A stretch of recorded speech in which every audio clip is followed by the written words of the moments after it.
Well, perhaps you have aspirations of being a professional stock trader, but there's a little thing that gets in the way, and that is your full-time job. Well, it is possible to trade part-time while working full-time, and this week I'm going to discuss some of the things to think about around that. Plus, I'll do my analysis of the overall markets, give you a sense of where the stock, commodity, currency markets are likely headed. Had a big move in Bitcoin this week. We'll talk about that as well. That's all coming up in this week's Stockscores Market Minutes.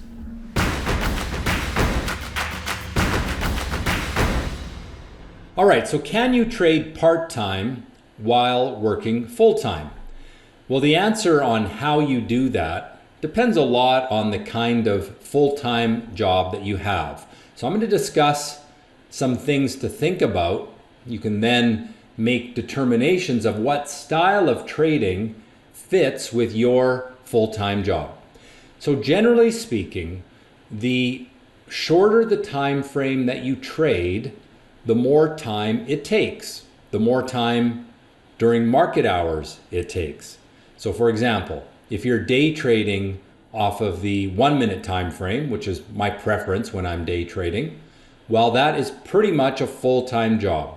It's going to be difficult to do that if you are working during market hours. Now, there's many different time zones. Where I live in the Pacific time zone, the market opens at 6:30 a.m.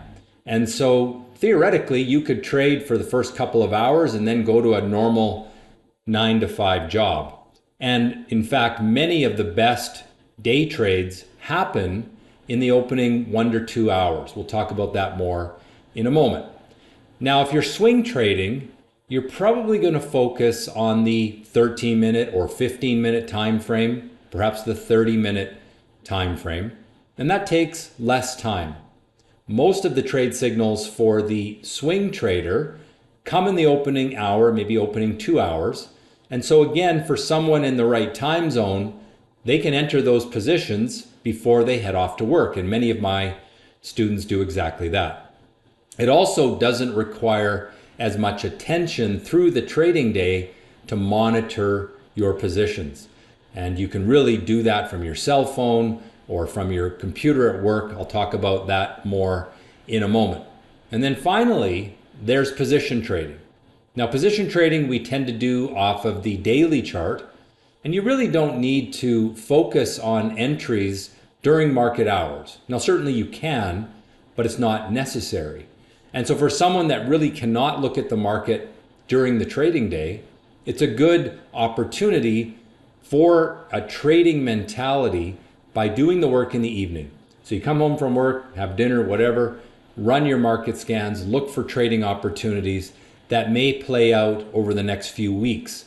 Again, a trader's mentality, we're not investing in these stocks, we're trading them because there's a good opportunity.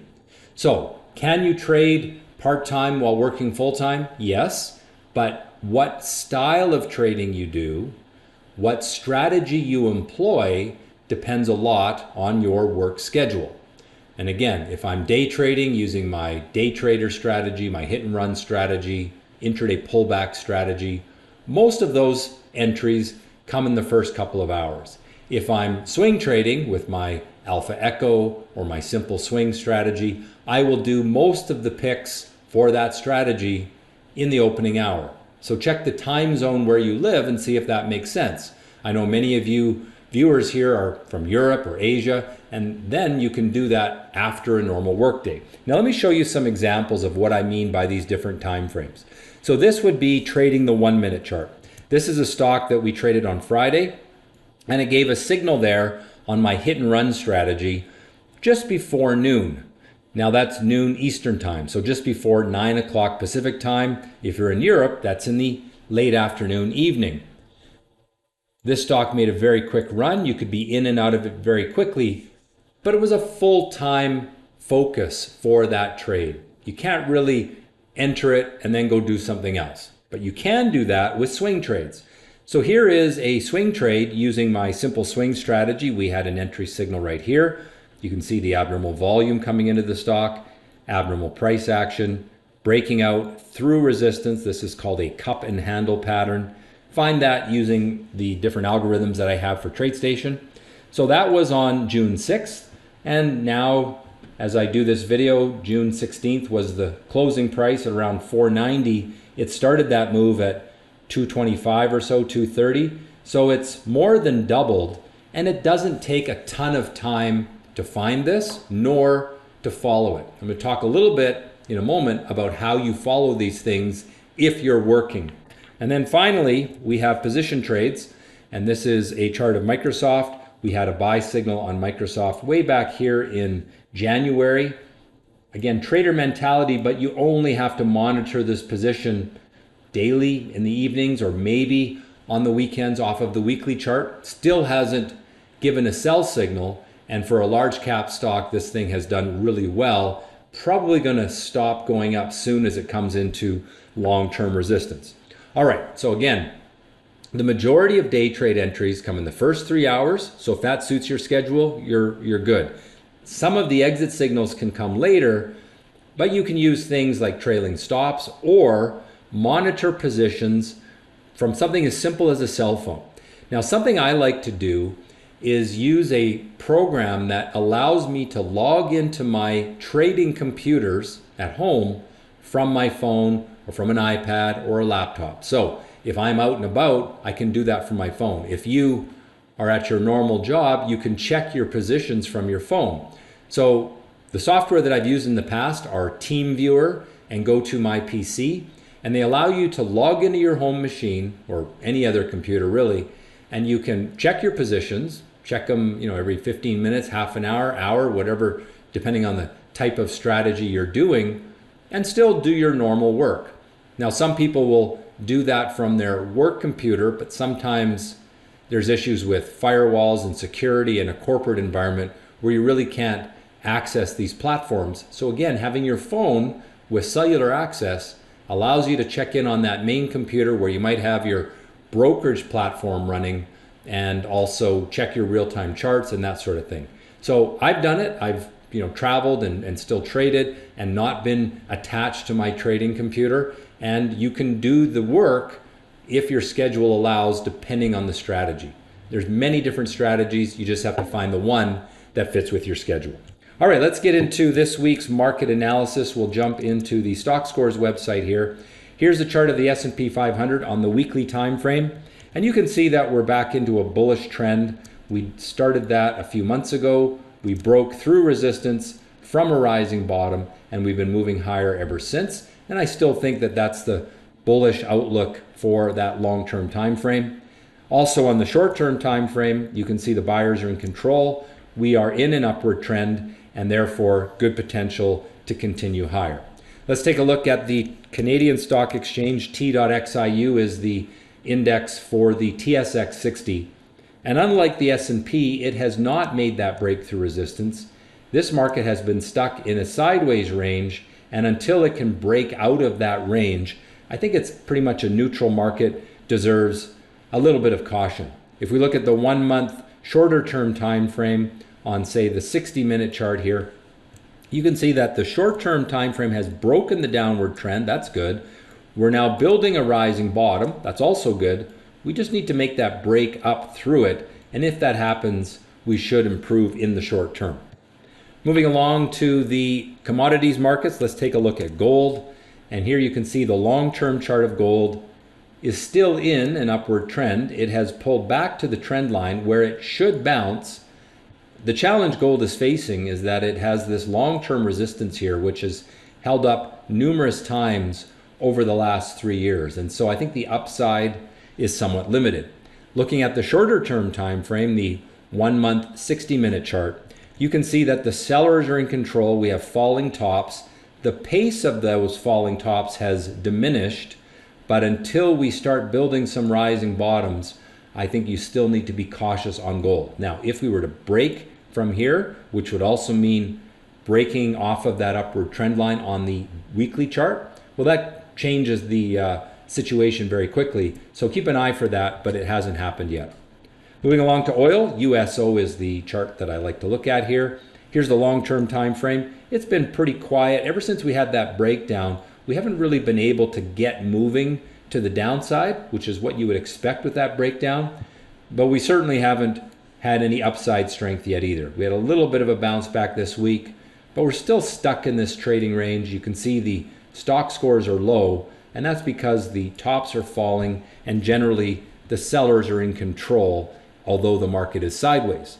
Looking at the 1 month 60-minute chart, again, you can see that we're essentially sideways with quite a bit of volatility, which means there's quite a bit of uncertainty in the oil market. All right, let's move along to the US dollar, which has an effect on commodities, of course. And there you can see that the US dollar pulled back this week, hitting resistance, probably moving down towards support. But until it breaks out of this trading range, it's really a sideways market, not that important. Now, the big move this week was on Friday in Bitcoin. Let's take a look at the short-term chart here.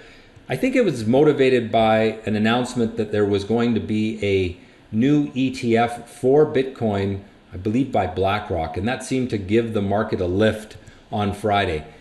What's important to realize, though, is that the market for Bitcoin is coming off of new lows. There's no rising bottom yet. So this is encouraging, but it's far from telling us that the bull market is coming. You can see on the weekly chart, we had a little bounce there. We've got to get through this resistance. We've still kept the cycle of rising bottoms in place, but I think Bitcoin has work to do. Certainly a step in the right direction on Friday, but it's not a strong market just yet. Then finally, let's take a look at the market for interest rates. And again, I know that this is not the chart for interest rates, but it's a good proxy. You can see the rapid rise in rates late 2021 into all of 2022. And we've settled into sort of a quieting period for interest rates. Stability is slowly coming. If we break to the upside here, then interest rates are likely to move higher. If we break to the downside, likely to move lower. I think we're just going to oscillate in this range and settle into a sideways range where interest rates are certainly higher than they were a year and a half ago, but it looks like they're going to stop going up. So my ratings then, if we take a quick look at my ratings, US stocks bullish on both time frames, Canadian stocks neutral long-term, bearish short-term, gold same situation, neutral long-term, bearish short-term. I've got oil neutral on both time frames, although it's a little bit on the negative side of neutral. US dollar neutral on both time frames. The same for Bitcoin. I like the move it made on Friday, but more work to be done.